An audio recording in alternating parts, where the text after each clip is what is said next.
Lolicono et aujourd'hui nous allons lire une histoire qui s'appelle Jeannot et le cruel Albert. Une histoire écrite par Fanny Joly et illustrée par Volker ten Hart. C'est une famille de loups. Tout le monde sait que les loups sont sauvages, cruels et violents. Eh bien, ces loups-là sont encore plus sauvages et plus violents que ça. Dans cette famille de loups, par exemple, Albert, le père loup, a fabriqué une brosse en fil de fer barbelé. Il oblige Freddy, son loup aîné, et Colette, sa louvette, à se frotter le dos avec pour se durcir le cuir. Et ce n'est pas tout. Freddy doit aussi se muscler en soulevant des menhirs. Et Colette doit s'aiguiser les crocs en croquant des bûches. Pas des bûches en chocolat, non, des bûches en bois. Albert le loup et sa famille font régner la terreur dans le quartier. Ils attaquent tout, ils attrapent tout, ils tuent tout et n'importe quoi. Dès qu'ils voient quelque chose bouger, ils se jettent dessus, même une musaraigne, même une grenouille, même une coccinelle et même un brin d'herbe. Ils n'en ont jamais assez. Bien sûr, ils n'arrivent pas à tout manger. Il faut stocker. Albert, le loup, a construit un garde-manger, puis un deuxième garde-manger, puis un troisième garde-manger, en creusant la terre sous la tanière. Nuit et jour, ils sont obligés de pédaler tour à tour sur le pédalo-frigo qu'Albert a inventé pour garder les réserves au frais. Quand Albert donne un coup de sifflet, il se relaie.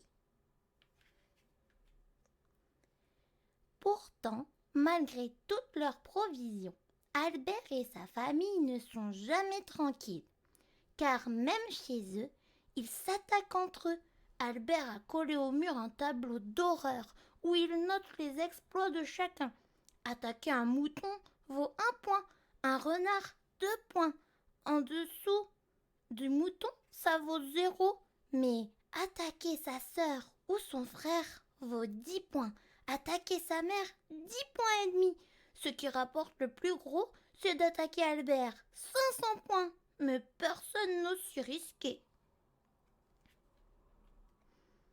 Surtout que ces derniers temps, Albert est de mauvaise humeur. Une chose le contrarie beaucoup. Son dernier loup, Jean-Loup, ne lui ressemble pas, mais alors pas du tout. À la naissance d'abord, il était blanc. Albert a bougonné. « Oh, il va être salissant !» Ensuite, les yeux de Jean-Loup se sont ouverts. Quelle surprise! Ils étaient verts. Simone, la mère louve, trouve ça plutôt joli. Mais à force d'entendre râler son mari, elle s'est mise à dire comme lui. « Des yeux verts, c'est malin. Qu'est-ce qui lui prend à celui-là ?»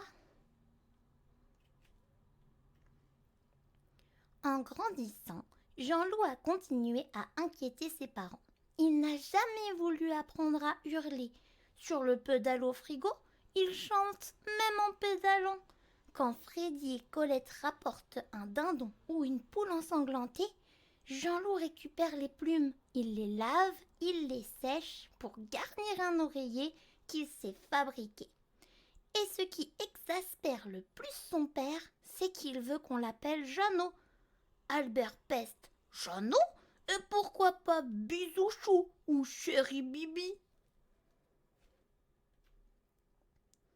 Simone a proposé de mettre Jeannot pensionnaire dans une école de cruauté, une école spécialisée. Mais Albert ne veut pas en entendre parler. Quoi? Ce loupio ramolo me résisterait? Non et non et non. Je vais l'emmener à la chasse, en pleine nuit, en pleine forêt. On va voir de quoi il est capable, ce minable. Jean-Loup a tout entendu. Il est enchanté de quitter la tanière. Il prépare son sac à dos avec des biscuits, du chocolat et une bonne paire de ciseaux. Le père et le fils partent dans la nuit. Albert porte un poignard, une hache et 2 fusils. Jeanne au loup le suit à pas de loup, c'est le cas de le dire. La forêt bruisse de partout. Albert, le museau à ras de terre, flaire, flaire, flaire. De temps en temps, il grommelle. « Tu me suis, abruti ?»« Oh oui, pas, oh oui !» Mais soudain, au détour d'un bosquet, Yann au loup file par un chemin de côté. Il fonce. Les herbes folles le frôlent. À gauche, à droite, à gauche, tout droit. Enfin, il s'arrête, essoufflé. Il n'entend plus rien. Son père est loin, sur un tapis de mousse fraîche, au bord d'un ruisseau qui chantonne. Jeanne au loup s'installe pour la nuit. Albert rentre à la tanière, terriblement en colère. Son poil en est presque vert. Simone demande « Où est le petit ? Tu ne l'as pas mangé au moins ?»« J'aurais bien voulu, c'est pire, il s'est enfui. »« Non, si !» Les jours qui suivent ressemblent à l'enfer. Albert cogne, casse, piétine, trépigne. Freddy se cache, Colette se fait toute petite. Simone n'ose plus sortir de la cuisine, sauf pour aller raconter ses malheurs aux voisines. Pendant ce temps, dans la forêt, Jeanne au loup passe des jours de rêve.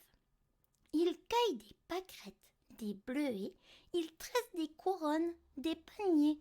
S'il a trop faim, il croque une taupe ou un mulot. Au fond, il n'a qu'un regret, avoir oublié son oreiller.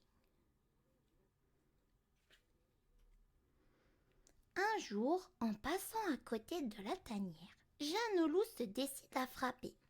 Son père lui ouvre. « Te voilà, espèce de feignasse, de limace, de triple !» Mais Albert n'arrive plus à parler. Il est pris d'une sévère crise de nerfs. Il crache, il tremble, il tombe par terre. Simone a peur qu'il meure. Elle pleure. Jeanne au loup court chercher son oreiller. Il le glisse doucement sous la tête d'Albert en murmurant « Pourquoi tu t'énerves comme ça, papa ? C'est très mauvais pour la santé. » Simone n'ose pas regarder. Freddy et Colette se cachent derrière le buffet. Albert ne dit pas un mot. Un filet de bave coule de ses crocs luisants et ses yeux sont tout blancs. Jeanne au loup choisit des fleurs dans son sac à dos. Il les fait bouillir dans l'eau, puis il verse cette bonne tisane à la cuillère dans la gueule d'Albert en lui répétant à l'oreille « Papa, il faut te calmer, tu as assez à manger pour toute ta vie. Dans tes 3 garde-manger, prends donc la vie du bon côté. » Pour toute réponse, Albert fait un gros rototo. Il enfonce sa tête dans l'oreiller et il s'endort d'un sommeil profond.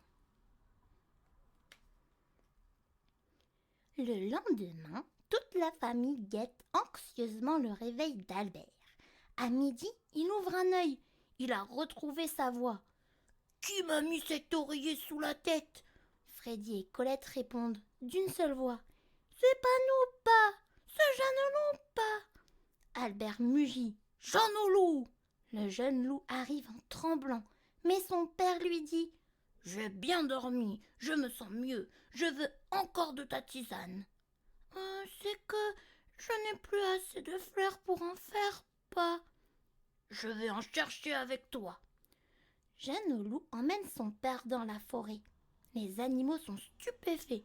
Pour la première fois, Albert ne traîne pas son museau à ras de terre. Il ne flaire pas, il n'attaque pas, il ne tue pas. Il se promène le nez en l'air. Et quand Jeanne au loup lui dit « Tu sens pas comme ça sent bon ?» Il répond « Ça, c'est vrai, t'as raison, petit. » Tout le quartier est vite au courant. Bientôt, la famille du renard, celle du porc-épic, celle du taureau viennent demander de la tisane et des oreillers pour prendre la vie du bon côté, comme Albert. Tout Toute la famille d'Albert s'y met. Jean au loup assure la cueillette. Colette prépare les sachets. Simone coud les oreillers et Freddy les remplit. Et Albert tient la caisse. Il fait des piles avec toutes les pièces. Il en gagne tellement qu'il en a assez pour faire installer l'électricité. C'est super. Plus besoin de pédaler pour faire marcher le pédalo frigo. Toute la famille peut dormir sur ses deux oreilles et sur ses doux oreillers toute la nuit et même à l'heure de la sieste. Fin. Les mots de l'histoire. Nous allons maintenant voir les mots que vous avez pu trouver potentiellement compliqués dans l'histoire. Le fil de fer barbelé. C'est un fil garni de petites pointes bien piquantes pour qu'on se fasse mal quand on le touche. Avec du fil de fer barbelé, on fait des clôtures pour empêcher les animaux de sortir du pré. Un menhir est une grande pierre très lourde taillée en long et dressée en hauteur. Une musaraigne, c'est un petit animal qui ressemble à une souris et qui vit dans la campagne. Stocker, c'est faire des réserves de marchandises dont on n'a pas besoin tout de suite. Et enfin, se relayer, c'est faire quelque chose l'un après l'autre. Par exemple, dans une course de relais, chaque coureur court un moment, puis un autre coureur le remplace. J'espère que vous avez apprécié cette histoire. On se retrouve bientôt pour potentiellement une nouvelle histoire de la part de Loli Kono et je vous remercie de m'avoir écouté.